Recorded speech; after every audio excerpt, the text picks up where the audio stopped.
Question, everybody. How do you ruin somebody's life, but like in a corporate way? You know, like in an HR approved way? Because I have a vendetta. I got a vendetta I need to take care of. Hello everyone, this is Emmanuel Cook. We will be reacting to a new video today, so make sure you guys like, comment, and subscribe down below, and let's get into the video. I saw someone say, if you don't play the corporate game plays you. Unfortunately, if you truly want to rise in corporate, you're going to have to do the stuff that you don't want to do. You're going to have to work with the people that you might not really care for. You're going to have to be super likable and also very useful to that company. That's how you play the game. Who's the absolute worst type of coworker? It's gotta be the work snitch, right? You know that dude? I feel like every single job has them. It's the people that you work with that they are always on your ass if you're not following policy to a T, and they happen to be reminding you of that when the big boss is around the corner. It's like, bro, what loyalty do you think this company has to you? Like, why do you gotta suck the manager's ass so obviously that you gotta become like the work snitch? Like, oh, should we be doing that this way? Should we be performing this way?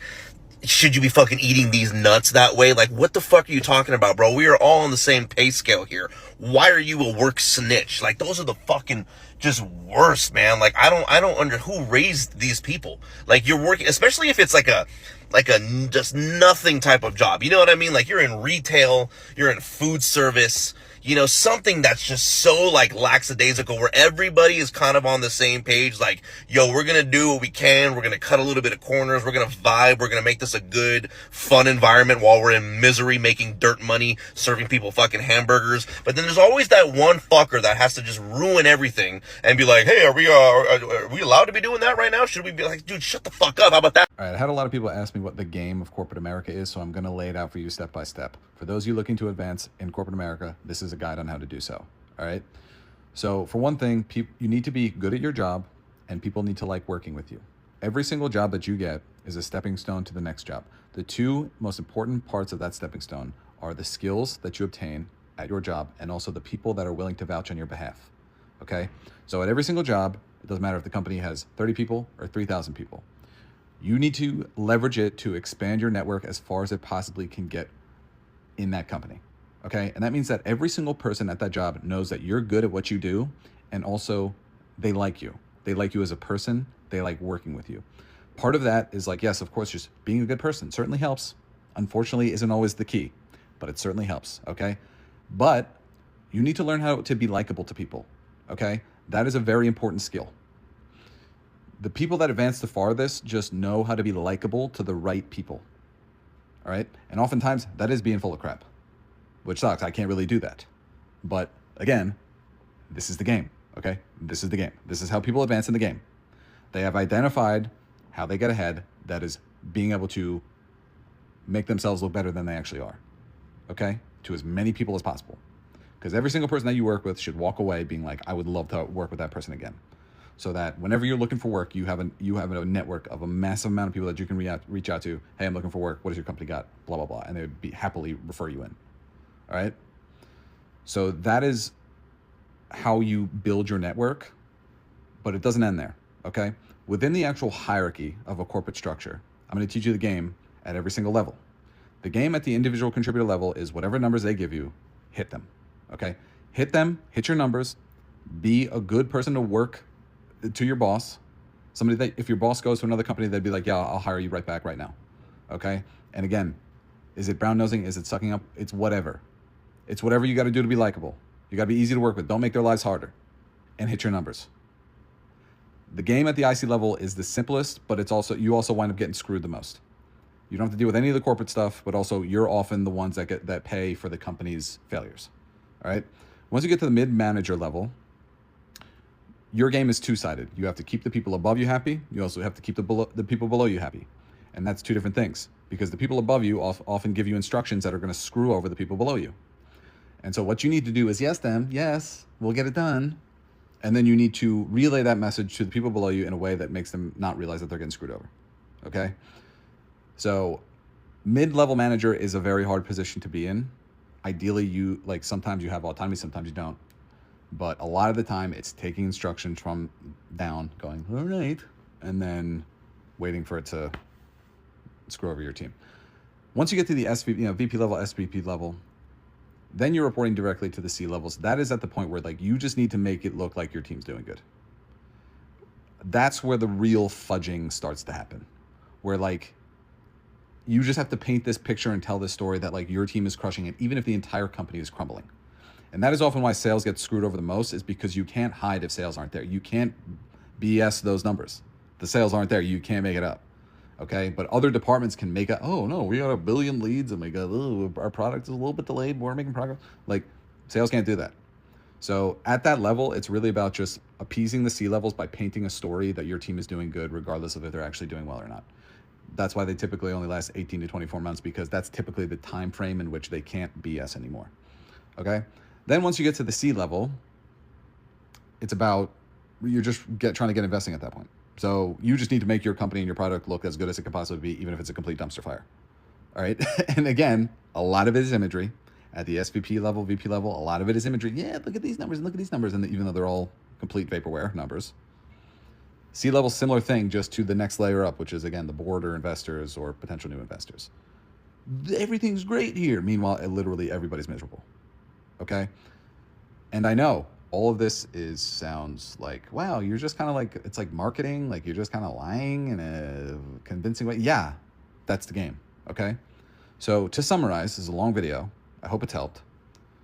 The game is being good at your job, being likable, and at whatever phase of the company that you're at, or whatever like rung on the ladder that you're at, you need to understand how to properly make yourself appealing to those above you, so that whenever these people move around, which everybody does because everything crashes and burns typically within 2 years, they're at a new company, they would say, I'll bring that person back in a second. Okay. And then you rinse and repeat that process at every single company that you go to. That's the game. Y'all know what really irritates me is a work snitch. No matter where you go, no matter what you do, there's always going to be that one coworker that be trying to tell you anything and tell everything about either you or somebody else.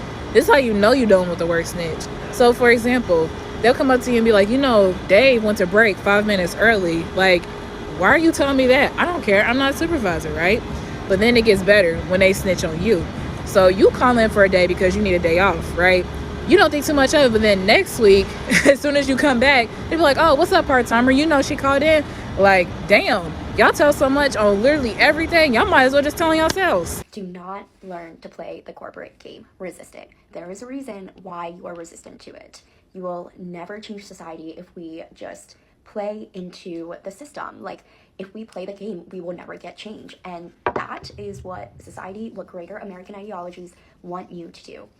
And yes, you single-handedly can't change all of American corporate culture, but if it's a big impact on your life, resist it. And if enough people resist and ask for change and we take steps, we will change slowly. The system isn't working and we shouldn't play into it. And yes, at a certain point, we have to work within the system that we are given. So I have a corporate job to pay the bills. Yes, I voted. And, we have to work within the systems that we exist in. But the idea that you should get farther by playing the game, no, don't do that. Don't play their game. Why sacrifice yourself and corporate culture for years to come because you don't think you can change the game? So I just watched a video of this young man. It was basically him telling y'all how to thrive in corporate America while black, right? And he said the reason why he's so successful as a young black man in corporate America is because he plays games all day long. Like he said, he went to school with these folk and he learned how to play their game from the inside. So I guess, him being around them all the time, he learned how to, in a sense, be one of them to get ahead. Right? And he went on to say that a lot of us do not thrive, and I'm paraphrasing, but a lot of us do not thrive in corporate America because we don't play the game. Like for me, it was hard for me to thrive in corporate America once I started. Like the ultra position, that management position, even though it was low level management, it was hard for a person like me to be in that position, not because the work was hard. It was because I'm me as a person. I wasn't willing to play that game. Like, I'm not going to overload myself with work for a little bit of pay. I'm not going to kiss up to you to climb the ladder. That's not my vibe. So for a person like me in corporate America, it will be hard because, again, people like him, I mean, I'm not saying he's good or bad. That's for y'all to figure out or whatever. For people like him, it's easy because they go along to get along. Like, they want to get ahead, but instead of getting ahead on their own merit, they play games to get ahead. And me, I don't rock like that. If I'm going to get ahead, I'm going to get ahead being Jay. I'm going to do what Jay do. I'm going to say what Jay say. Now, of course, Jay is one way at home and she's professional, in the workplace or whatever. Not saying I got two different faces, but I just know how to conduct myself in professional settings. Whereas at home, I'm more relaxed. But I'm not going to play no game. Oh, you got to laugh at all the jokes and all. Baby, if it ain't funny, it's not funny. If I don't want to do the extra work, I'm not doing the extra work to get no promotion. Especially if it's beyond my pay grade. Especially if I'm not getting anything out of it. I'm not doing all of that at all. Because I've realized the more you do in corporate America, the more they place on you. It doesn't get you further, really. It just gets you more work. Yeah, you got a title, and sometimes the title doesn't even match the pay, even when the pay increases, because they want to double the work, especially if you go in there guns blazing, you just doing all type of things. Oh, I'm going to stay overtime, I'm going to do this. They're going to start expecting you to do that, even when it's not to your benefit. So me personally, I get what he's saying. People have to thrive that way. Like, I never tell people to go inside corporate America and just be an a-hole and all. No, you need to be polite. You need to act like you got some sense. Okay, you need to be pleasant. You ain't got to be all in nobody's face, but you still need to be approachable. Things like that. That should go without saying. But some of y'all, we got to tell y'all, because y'all going there with attitude and wonder why don't nobody want to be around you. It's because you got a nasty attitude. That's something totally different. But as far as like having to play a game and listen, baby, I ain't got time for all that.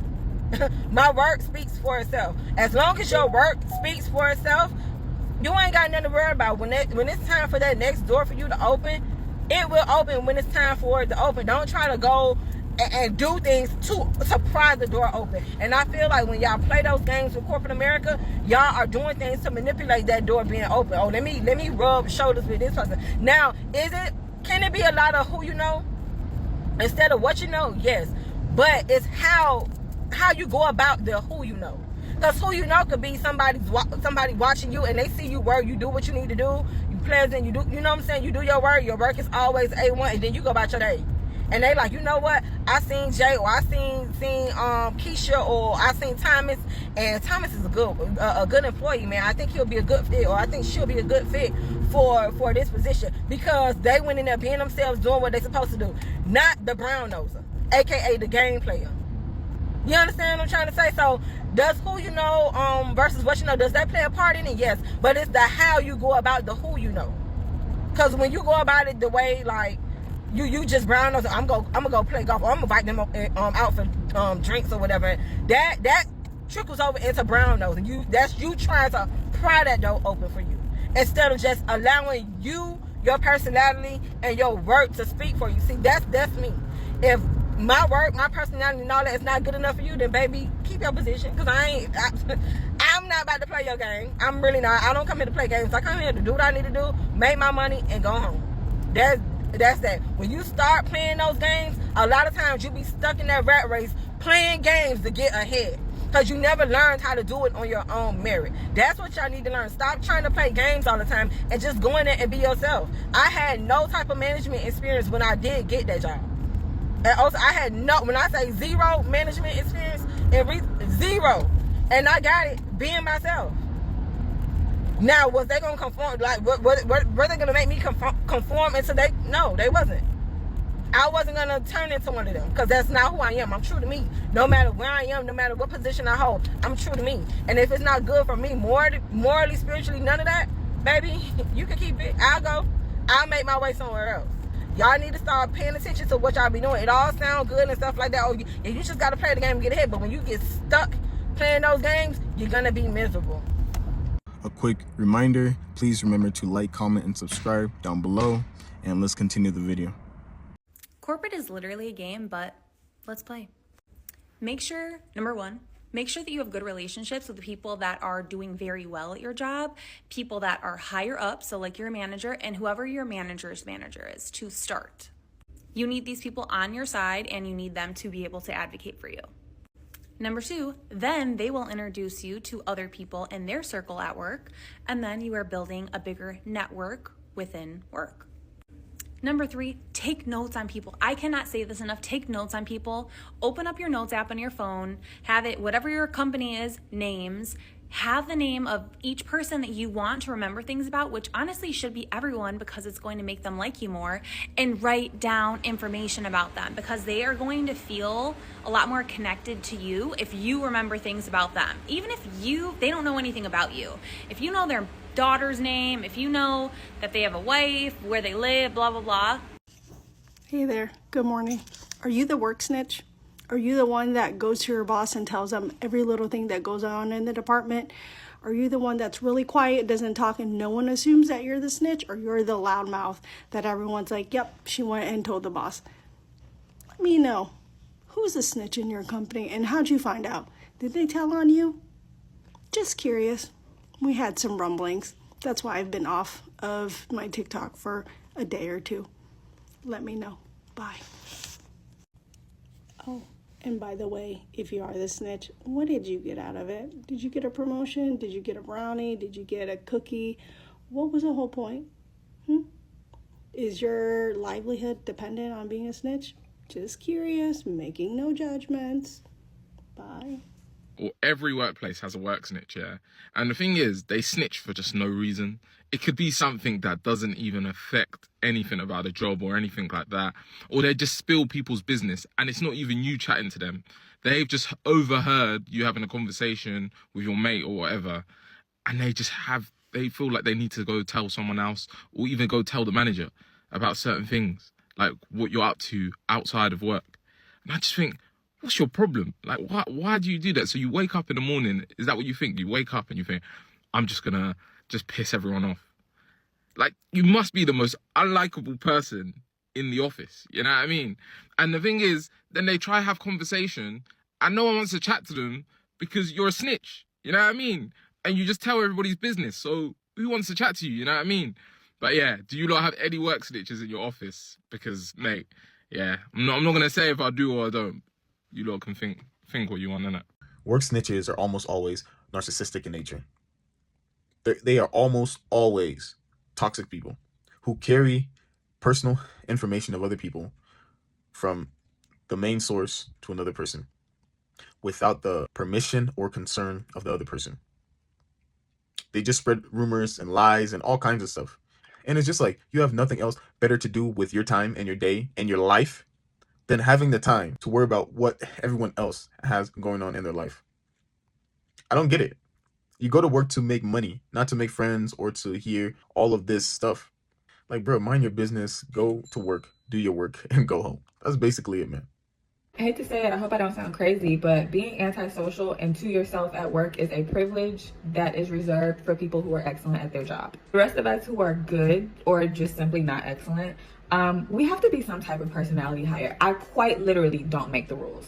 And I'm going to look you in your eyes when I say this. If any part of your performance needs improvement, you need to be eating lunch with your coworkers. You need to be asking your boss how his or her daughter's fucking dance recital was. You need to be active and present in the Slack channel, in the Teams chat, if you work from home, all of the things. You need to shine in other ways, because what you can't be is late on some of your deadlines and wanting people to leave you the fuck alone. Pick one. You can't.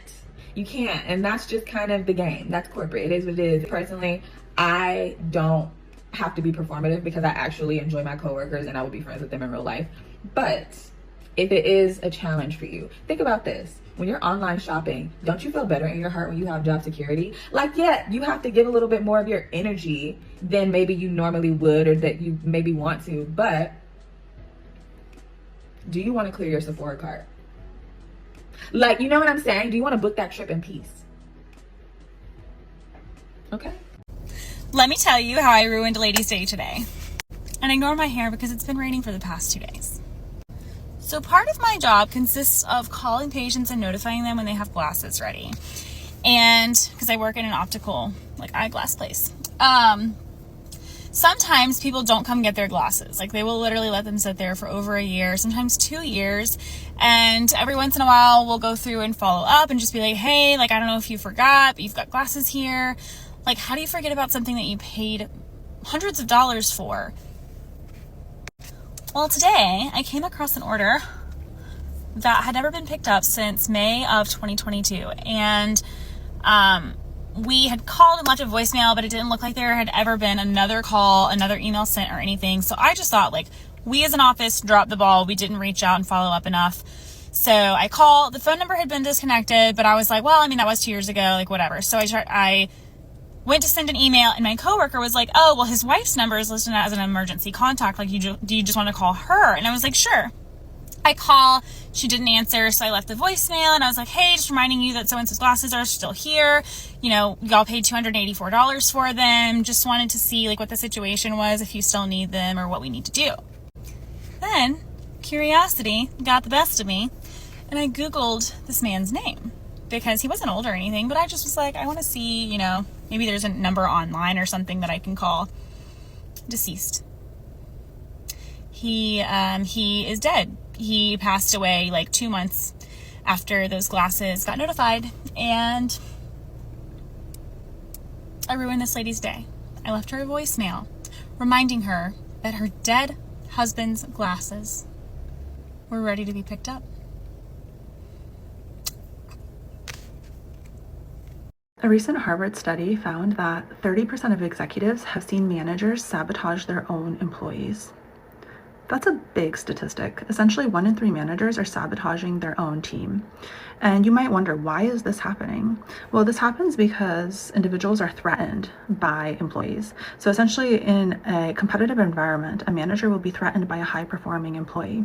And this does happen more typically to the high-performing employees. So if you're someone that is starting to feel like you're going a little bit crazy because your manager is not promoting you, even though they say they will, maybe they're taking credit for your work.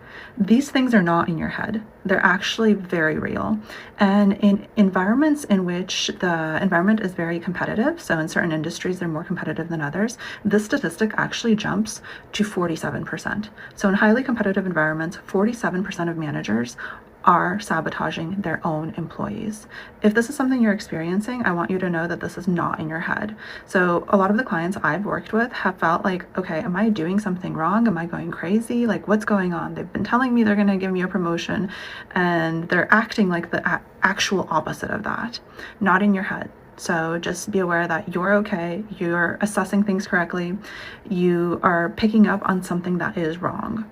And if this is something that you need help working towards or working through, I help a lot of clients in this situation. So book an intro session link in my bio, and we can set up a plan on how to get you through this type of situation, because it's difficult to go through it on your own because it can be crazy making. But I just wanted to share those statistics because I want everyone to know how common this actually is. 1 in 3. So, and the reason that they did the study this way, in which they actually asked executives if they've seen it, is because no one will actually admit to doing it themselves. So I thought it was a very smart way to ask that question. One thing about me, I'm not gonna snitch. We had a meeting today at work. The guy that was in charge of the meeting was looking for someone else, and he goes, oh, where is she? Hence, I knew she was calling off, but you're not gonna get it from me. So I look at him and I was like, I don't know. And then he goes, oh, because I think I saw her stuff in her desk. And I was like, So he went out, he did a bunch of circles around the office, and he came back and he's all like, oh, you know what? We're gonna cancel the meeting until she comes back. In my head, I was like, come back from where?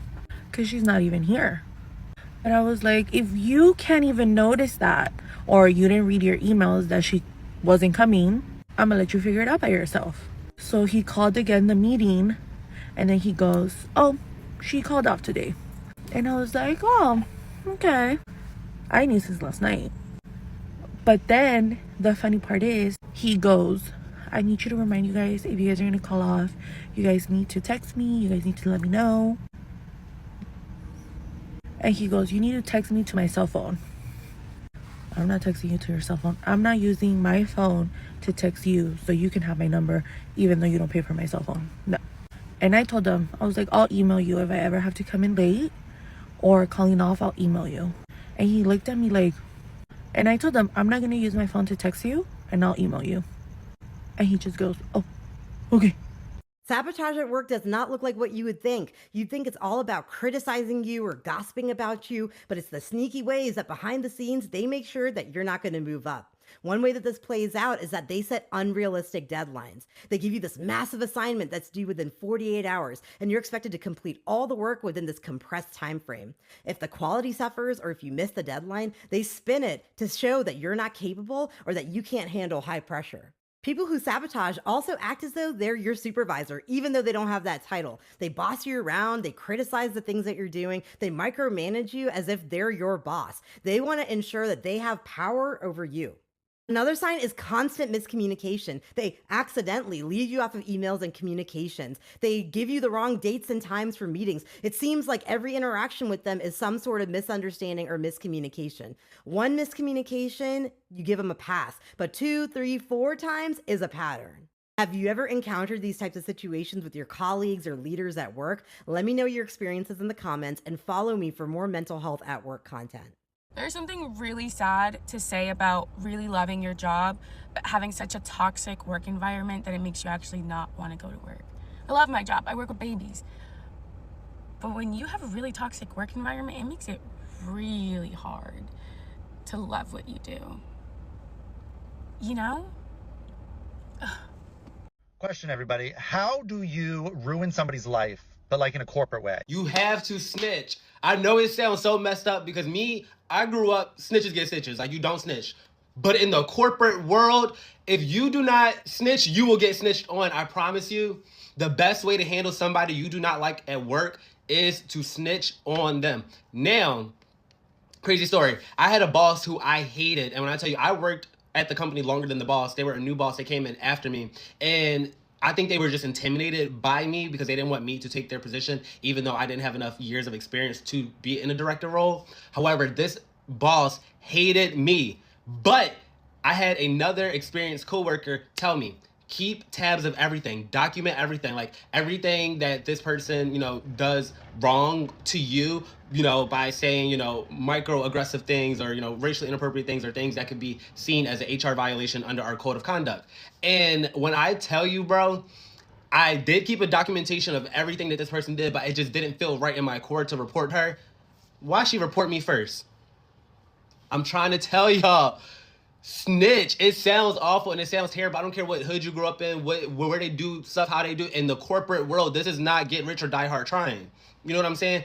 You're not in the red brick building anymore. You are in the corporate giant machine. Snitch. Snitch. Tell on them. Report them. You want to know what's so crazy about being a work snitch? It's like, you know that you're a work snitch and you still try to participate in conversation. It's like, no, if you're a work snitch, you don't get to have work friends. You got to be on an island by yourself. So I didn't know this girl at my job was a work snitch, but I peeped that. So where I sit and work, there's a girl who sits across from me who's black. So, naturally, we're black women. We're good. And then this girl sits to the right of her. And I noticed whenever me and her talk, she turns, and you know when you can see somebody listening? You can see when somebody's listening because their head kind of goes up like this, like they're trying to raise their ear or something, and then sometimes she would chime in, which, okay, whatever. I don't really mind, right? But then this other black lady was like, hey, y'all be careful what conversation y'all have in front of her because she tells. And so let me tell y'all what this girl did. So the girl who sits across from me, again, she had ordered some food. And so we don't take calls or anything like that. So it's nothing to we don't take calls, but we still have adherence. But it's nothing to run downstairs for 2 minutes and go grab your food. So she had ran downstairs to go grab her food. And it just so happened that the manager was like, oh, we're so-and-so. I need to present something to y'all, but I want to wait for her to come back. So I'm like, oh, she just went to the bathroom. Why did the girl go back and actually tell the manager that she wasn't actually in the bathroom? She went to she ordered food.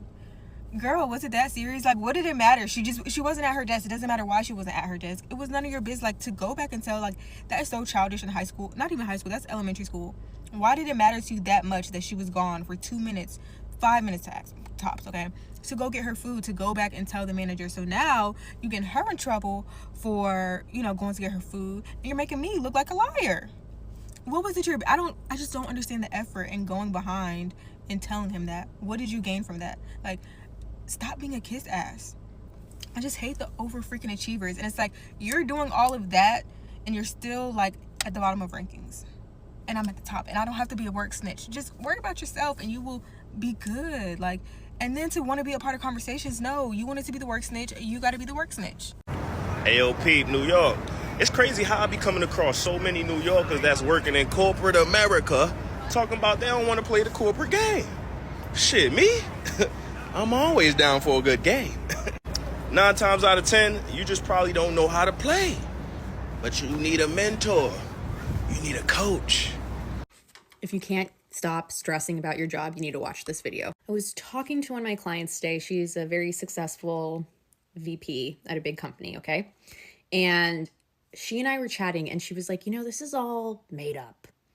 Like all of the things that are going on at the company, it's all made up. Because ultimately, your career is a game. Some people are going to play hard. Some people are not even going to show up to play. And some people take it extremely seriously and will do anything to win. That's just how it works, okay? And sometimes you do your best and you still don't win. You might have a bad boss. You might have a bad project. And that's not you. That's the game. So what I need you to understand is you need to stop taking it so damn seriously. Stop tying your self-worth to how well you're playing a game. It's literally a board game. Treat it like a board game. Here's another way of putting it. Would you cry yourself to sleep if you were losing a game of Monopoly? So while I think it's great that you want to play the game, I am all for it. I help people play the game. It's what I do. That being said, I'm noticing that so many people are not able to remove themselves as an individual from the game. It's all made up. It's all made up. Even when you get up into the levels, you'll see that it's all made up. People are making it up as they go. Hope this was helpful. Follow along for more tips. Want to know the hidden rules behind the corporate game? Stop scrolling and I'll tell you. Here are 3 secrets on how to play the corporate game. Secret number 1 is that the person that works the most hours is never the person that gets promoted. If you think about all these hours that you're working, I promise you, you are not concentrating solely on the top 3 KPIs in your organization. So that means the top 3 things that they actually give a shit about, that's where you need to spend 1000% of your effort. Because if you look at all the promotions across your organization, I guarantee you it is not the person that is pulling every single weekend. Second secret is you must mix business with pleasure. And what I mean by that, ladies, is that you have to start attending networking events at work. There's a reason work is taking place on the golf course or on deep sea fishing charters or at happy hours. This is where alliances are being built outside of work and you need to get in those. So invite yourself, create your own meetup, create your own happy hour and start forming these alliances. Do this at least twice a month, if not once a week, if you can pull it off. And the last secret in playing the corporate game is you will never, ever, ever defeat your work nemesis. Stop trying. I did this for many years. It only made my life miserable because the only reason you're nemesis is because they probably have more power and authority than you do. That's how they're able to make your life a living hell. Find a way to make amends with this person, go break bread, have a drink, wipe the slate clean, find out what it is they care about, and be their ally. I don't give a shit if you hate the person. I promise you, this is how you win. This is not them winning and being able to control you. This is actually how you control them and get them on your side. Implement these 3 secrets today in 2023. I promise you, your life is going to change dramatically at work.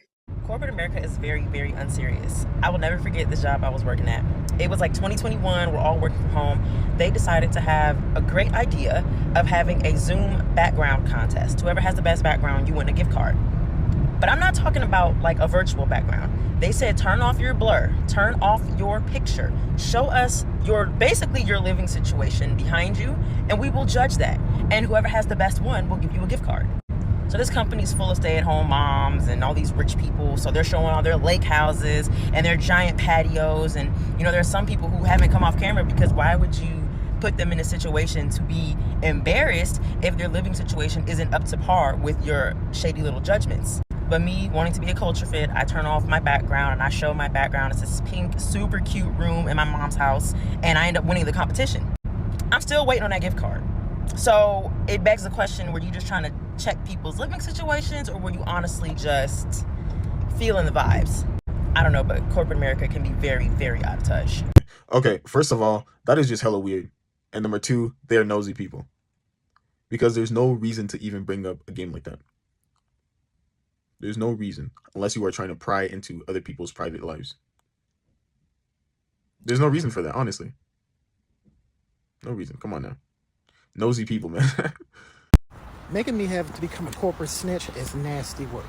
So I made a request of a corporate colleague of mine in another division. I made this same request on the second month of the current quarter, have so for the better part of the last year, right? Mind you, this colleague is always the last one to provide his material, is always the last minute thing. We'll get to that. This time, he's not responsive to any emails, any IMs. He's ignoring me, a colleague of mine who usually works on this project with me, and the chief of staff of the overall divisional department that he works for, right? So I had to do the review for this package with my MD, his MD, my ED, and the chief of staff of my overall department today, right? I had run out of time and as much time I could give him his grace period.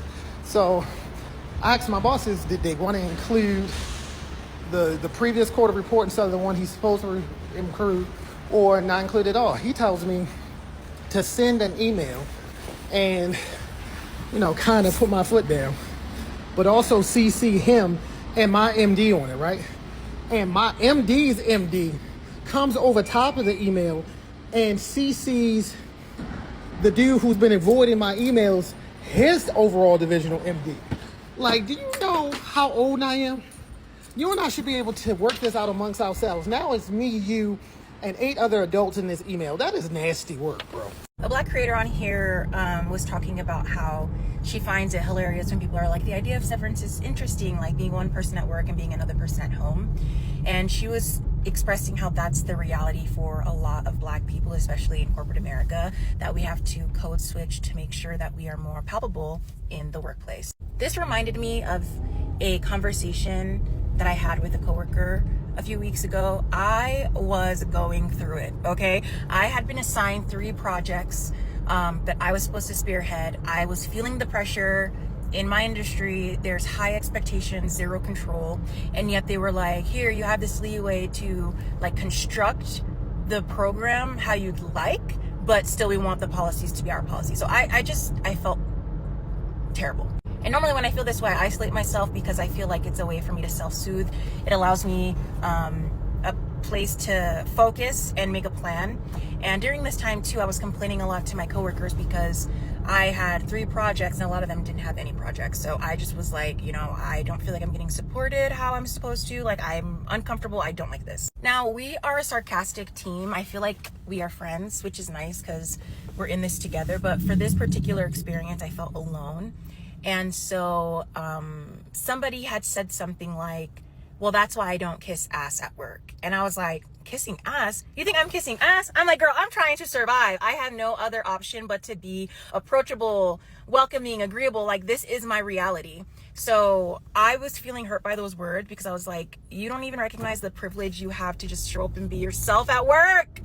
I need to be a totally different person. And so I said that. I was like, as a Black person, I don't have that privilege, unfortunately. I need to be all these positive characteristics in order to survive in this motherfucking country. And she was like, yeah, I see that you have a point. Or she was like, stop being so nice. And I was just like, girl, you don't see me. You don't know what it's like. Since then, like, we've squashed that whole thing. Like, I've been able to apologize for isolating myself and just being weird during that time. And it's nice we're back together. Everything's cool.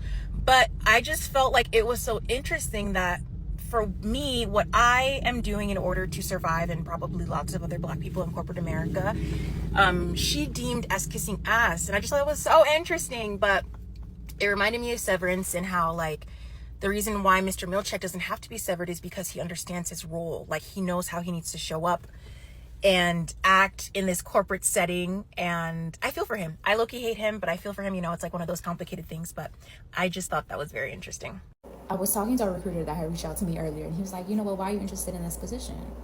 And I was like, to be honest, it's more money. And I know you're thinking, don't tell the recruiter that. It wasn't a recruiter for the company. It was one of those that are outsourced. If you hear anything in the back, it's my ice machine. And I had the interview set up already or whatever. And he was like, oh, well, as a recruiter, when we hear that, we think you're just going to be you're not gonna be as interested, because then if your company offers you more money, you'll stay. And if they do, I might. Shoot. I don't have to learn new things. But I was like, I was just being transparent with you. I said, it's not going to be for the position. It's literally going to be a pretty exact position, right? That I'd be bouncing from one to another. I said sometimes, and then I was like, okay, let me tell you what you want to hear. Sometimes it's just time to move on. You want to experience a different environment, blah, blah, blah. But I'm at the point where if it's not like a role that I absolutely really, really, really, really want, I'm dropping that mask. Okay? Let's just be open and honest. You got a quota to make. I'm interested. Let's not play around. I was talking with a friend recently, and I was sharing with her that I was hurt by someone that I highly respected at work that literally betrayed me and tried to destroy my career with lies. Thankfully, I kept great documentation that protected my job and my reputation. So I was crying about it, and I kept saying, I know I need to move on from it. I don't even work there anymore. And she stopped me and she said, what makes you think that allowing yourself to have a human emotion about something that hurt you is keeping you from moving forward? She said, you can heal and feel at the same time. I stopped and thought about it, and I said, she's right. Like, you can not have an emotion about something and still not be healed. When we experience trauma, including workplace trauma, our bodies are carrying that. I'm learning that not allowing myself to feel is not healing. So just in case you didn't feel free like me, it's okay to move forward, feeling and healing. Do you want to know who the most dangerous person in corporate America is? It's not the toxic boss that wants you back in the office. It's not the micromanaging boss that's going to stay on top of everything you do. And it's not that snitching coworker you can't trust that ratted you out about the company card. It's somebody a lot more subtle, someone you might not even expect. It is the cool boss. We've all had one of these. One of those relatable bosses that tries to get on your level. Maybe they want to connect on music or movies or hobbies. Either way, they're trying really, really hard to get you to like them so you will trust them. The reason these managers are so dangerous is because unlike the other managers where it's clear they're on the company side and then not on your side, these managers will trick you into a false sense of security. They'll make you believe that they care about you more than the business. This will inevitably lead to you saying something you should never tell a boss or manager or even a coworker at work. You'll talk to them about starting a family or going back to school or maybe even starting your own business. And once you give them this information, you are on a fast track to a PIP, which is a performance improvement plan, which means you're getting coached out of the organization. So it's not the toxic boss or the micromanager or even the snitch that you need to watch out for. It is the cool boss. Please share with a friend. I appreciate you guys watching the video today. Please make sure to like, comment, and subscribe down below, and I'll see you guys in the next video.